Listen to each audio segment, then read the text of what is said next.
Hello, everyone, and welcome back to the Insight Room, where we understand the mind one insight at a time. Today's video is going to be a little bit different. Instead of doing a deep dive into specific mental health conditions, I'm going to answer some of the most common questions that I think people have about therapy, mental health, diagnosis, medications, relationships, personality, and what it's actually like to work with a therapist. Um, you'll notice I'm not in my same background. Trying a new video format out. I think I'll call this like mental health, like after dark or something like that. Make it a playlist or something. We'll see how it goes. But this is just meant to be a little bit more informal, not really reading a script that I wrote, anything like that. Just trying to make it a little bit more natural. So these answers reflect my personal and professional experience as a licensed mental health counselor, but they're intended for educational purposes only and should not be considered therapy, diagnosis, treatment, or individualized medical advice. So let's go ahead and get started. All right, the first questions have to do with therapy. So, what does a therapist actually do? Well, it really depends on kind of what setting they're in. If they're inpatient, they'll be meeting a lot more frequently with patients. If they're outpatient, which most of them are, um, they'll typically be meeting with patients, um, I would say about 60 to 70% of the time, um, usually once a week or once every other week. Um, the other time is usually spent writing notes or uh, doing some case management stuff, helping clients get resources, communicating with like probation or Department of Corrections officers if any of those clients are like mandated to treatment. Some of that time can be spent doing like ESA letters or um, sending records to primary care providers. It just kind of really depends on the situation. In terms of like what does a therapist actually do, I would say, yeah, therapy 60-70% of the time, and then trying to help their clients the rest of the time. Yeah. Next question. How do I know if I need therapy? Well, it's kind of a individualized thing there too. Um, besides in one case where like it's mandated, and I'll get to that in a sec, but um, I would say I would know if I need therapy if I'm having some significant issues that are significantly impacting at least two domains of my life. So life domains are like social, financial, relationship, educational, career. Um, so if I'm having something like feelings of sadness and I can't get out of bed and it's making me like late to go to work and my partner's upset at me because I'm, you know, um, not doing so well there. Looks like Huckleberry's gonna join us here. Come on. Okay, you gotta lay down though. Okay, back at it. So she's doing exactly what she's supposed to do. Just lay next to people. Good girl. Okay, I'll keep going. Next question. Does going to therapy mean something is wrong with me? No, not necessarily. Um, a lot of people go to therapy just to try to make their life better. I know that a lot of athletes like might go to therapy for just trying to like give themselves even more confidence. There's also um, um, I guess what we would call like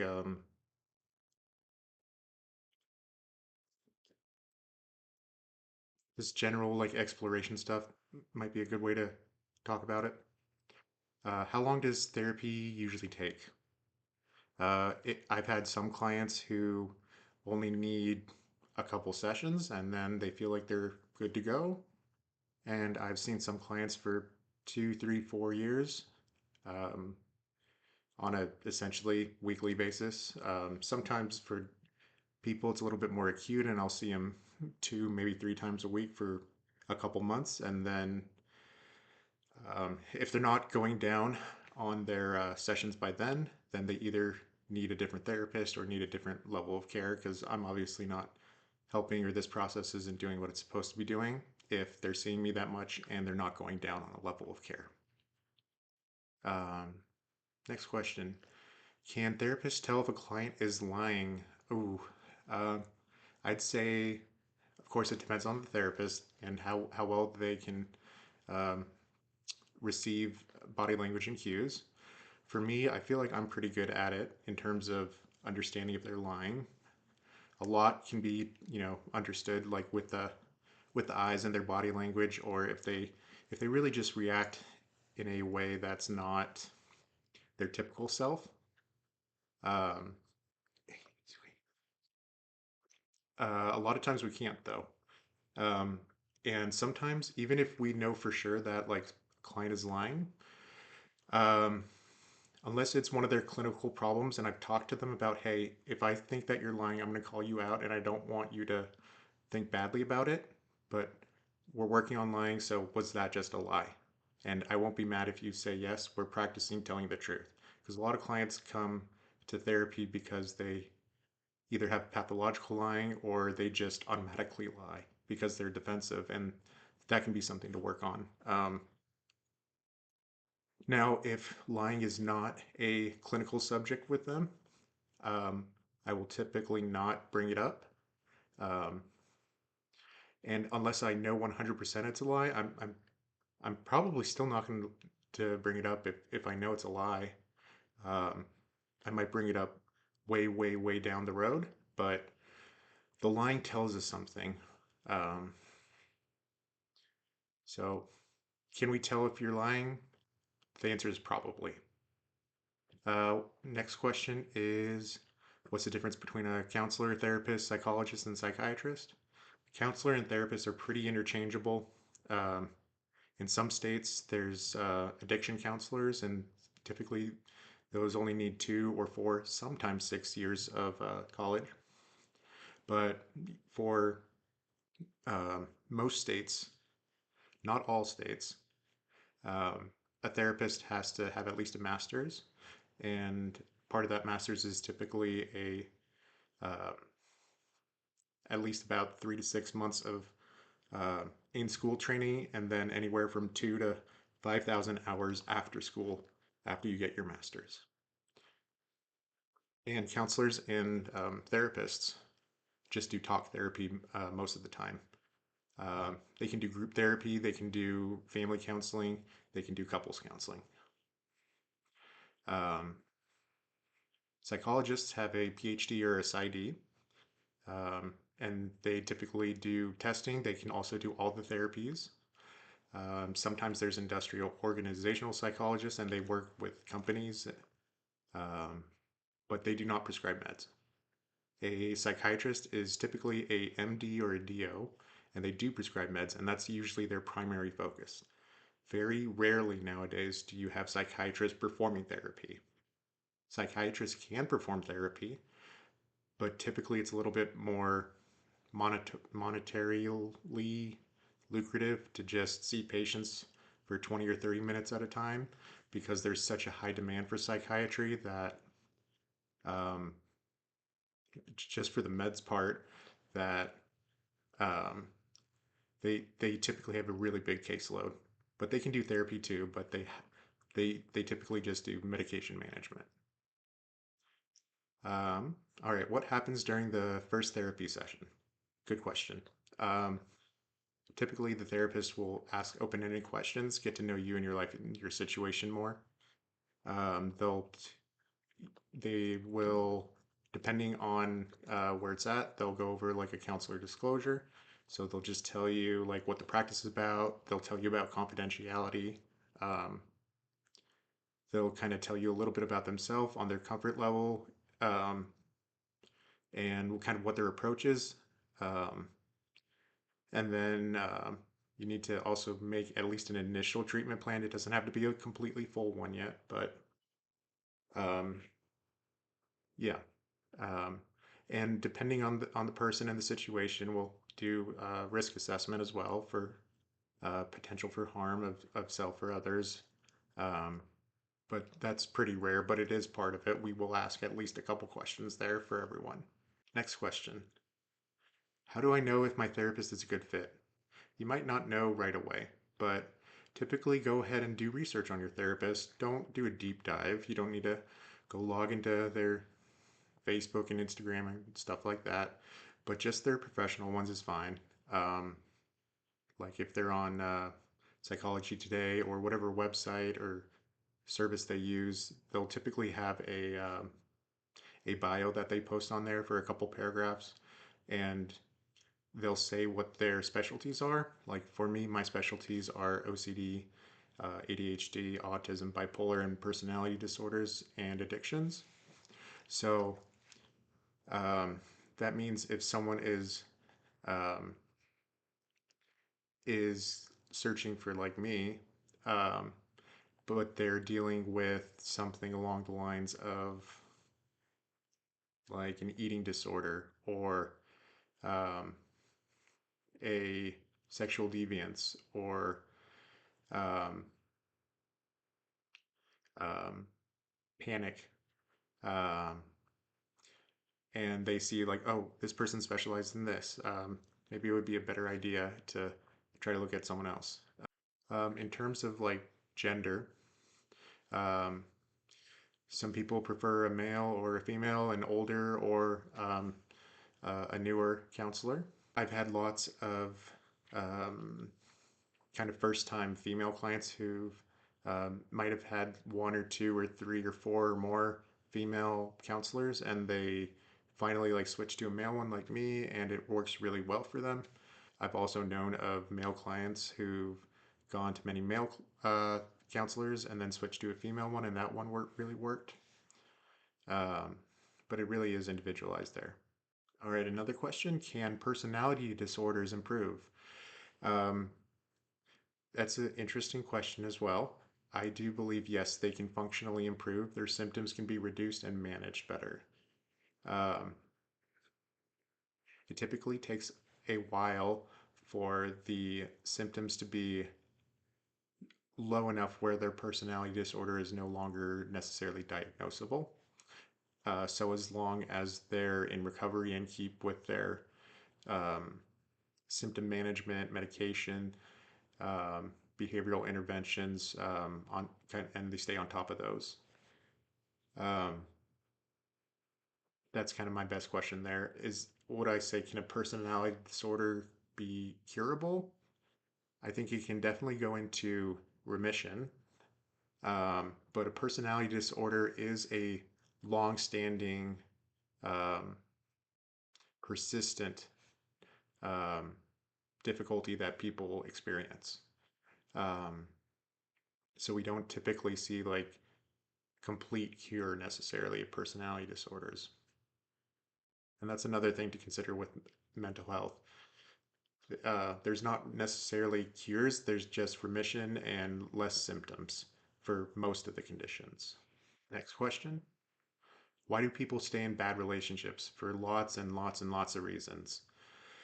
One of the most common ones is that people are used to, like, they grew up around or grew up seeing chaotic or distrustful or aggressive or reactive or defensive relationships, whether it was their parents or older siblings, um, and that became normalized to them. And then that normalization, a chaotic or bad or negative relationship, they know it's bad, but it feels comfortable and they know how it's going to go. Um, that is one big reason. Another reason is people can feel dependent or kind of trapped in a relationship, especially when like finances are involved. Um, a lot of times it can be social or cultural. It's very taboo in some cultures to divorce or not be seen together anymore if you after you they have a child. There's lots of other reasons as well, but I would say those are kind of the top ones that pop into my head right now. Next question. Is it okay to cut off family members? Uh, Ultimately, yes, but I would use lots of caution first. If someone comes to me and they want to cut off family members, I'll really try to explore that in detail with them. Um, and if they're still kind of adamant and set on it, I'll even bring up the idea of, okay, do you want to, I support your idea and I'm here with you because, I'm there for my client. I'm not there for the client's family. But I will say, um, maybe do you want to set like a timeline of like, I'll give them a text in a year, I'll give them a voicemail in like 2 years, I'll write them a physical letter in 5 years, or at least, and if they're not going to do any of that, if they want to do any parting things where like um, they just inform them just one-sidedly, hey, don't contact me, don't message me. Um, yeah, and or set a time to, okay, I will rethink about this in 2 years, but I'm not going to do anything until then. Um, yeah. Next question is, why do people procrastinate? Lots of reasons as well. One reason can be that people feel like they will be more motivated later, and that's kind of uh, a cognitive distortion in a little bit of a way. The amount of motivation that you have right now to do something isn't going to magically be better at 6 in the morning. It's not going to magically be more later. You're just going to have more urgency if it's due sooner. Um, Urgency can push past executive dysfunction and procrastination at times, but it's not a healthy way to do it. Other reasons can be distraction. Other reasons can be um, not being able to kind of task shift in terms of it's going to be really hard to go from scrolling on TikTok to going and writing an essay, right? So like scrolling on TikTok maybe takes 5 or 10% mental and physical energy that you can have, while writing an essay might take like 50 or 60 or 70% of your mental energy and focus.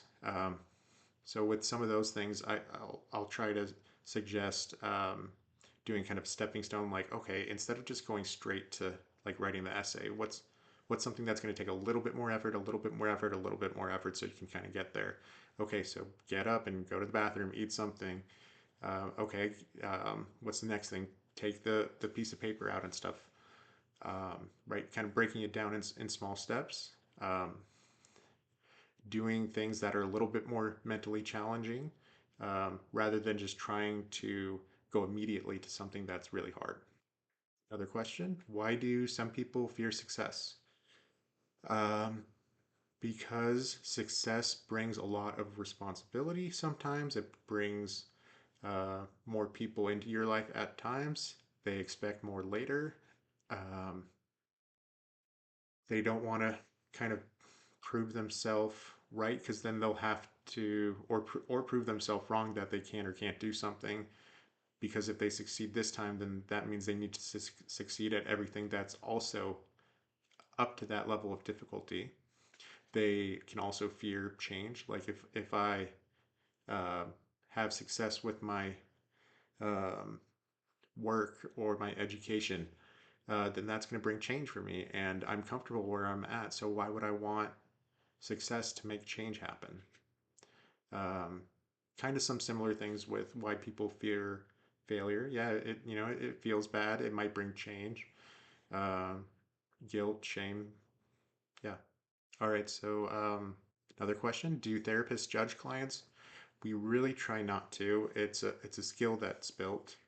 Um, we try to be as objective and non-judgmental as possible, um, because we will hear things that are either funny or embarrassing or severe or traumatic. And we need to really be there and support them, because if we laugh or act surprised, um, or or have any level where our face is kind of a disgust face to a client, that's really going to hurt what's called rapport, which is that bond between the therapist and the client. Um, but therapists are human, so there's going to be some underlying level of judgment at times. We can't always get 100% rid of our bias or our judgmentalness, but we need to do our best to put those aside and notice them when we do have them. All right, next question. Do therapists go to therapy? Um, yeah, yeah, they do.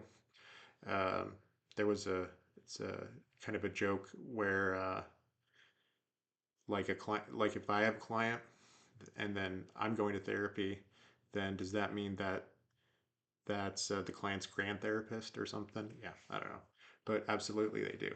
Um, Oftentimes, therapists are going into the field because they had someone helpful in their lives impact them as a therapist. So that's kind of partially the reason that they might have gone into the field in the first place.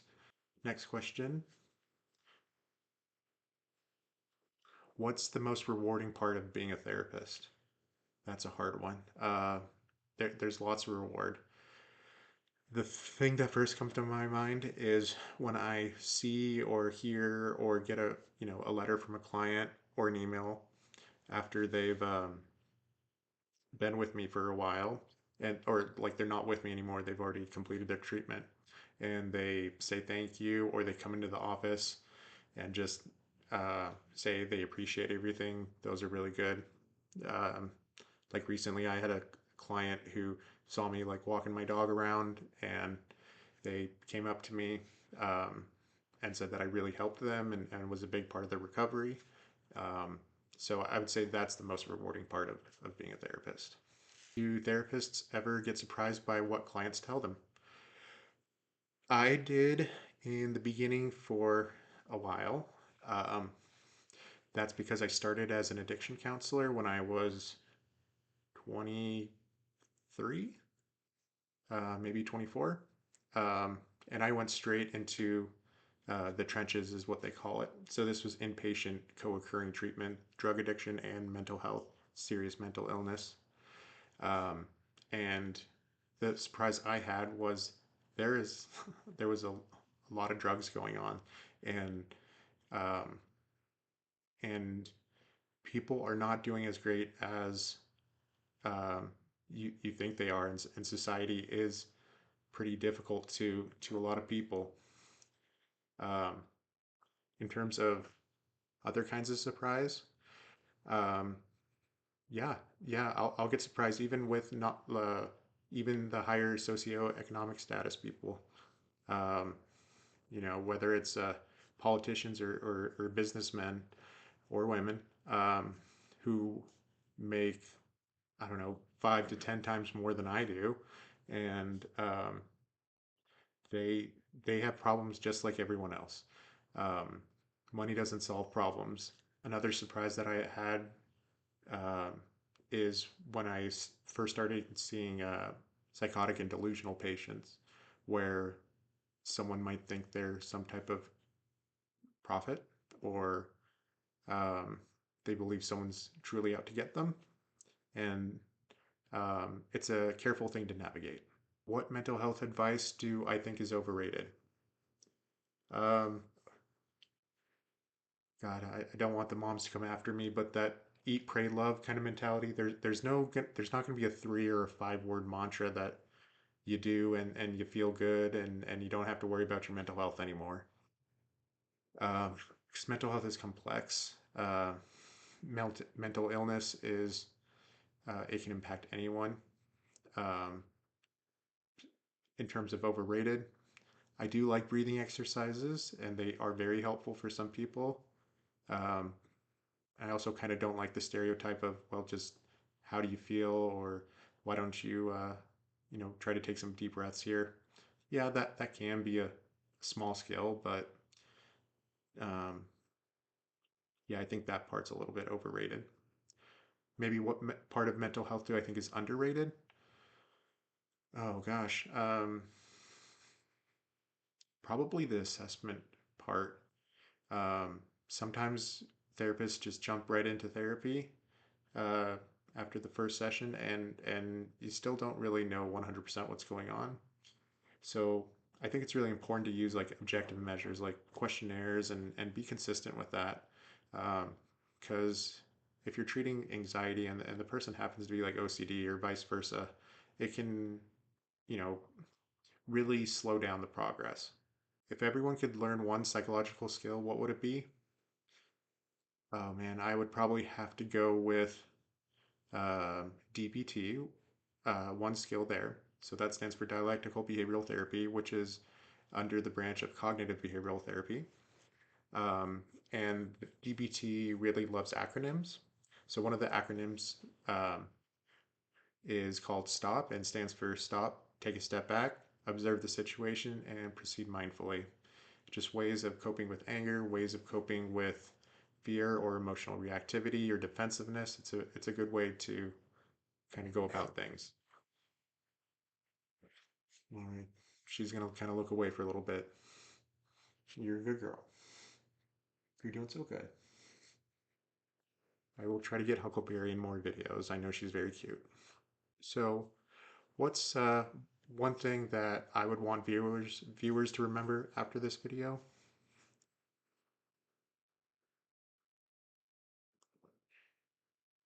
The thing that I would want viewers to remember after this video is that it's okay to not be okay. It's okay to reach out for support. It's okay to lean on them when you need it. It's okay to go to therapy or get medications. Therapy and meds don't have to be a forever thing. They can just help temporarily while you kind of figure things out. Um, for the men and the young men out there, especially, it's okay to go to therapy too. We have just as many problems as anyone else. Overall, thank you for watching. If you enjoyed this format, let me know in the comments what other questions that you feel like would be interesting or surprising or helpful for you. If there's some more questions, then I'm more than happy to do a part two in the future. Or let me know what other kind of video topics you want to have done here. All right. Well, thank you for watching, and I appreciate you joining me here in the Insight Room, where we understand the mind one insight at a time.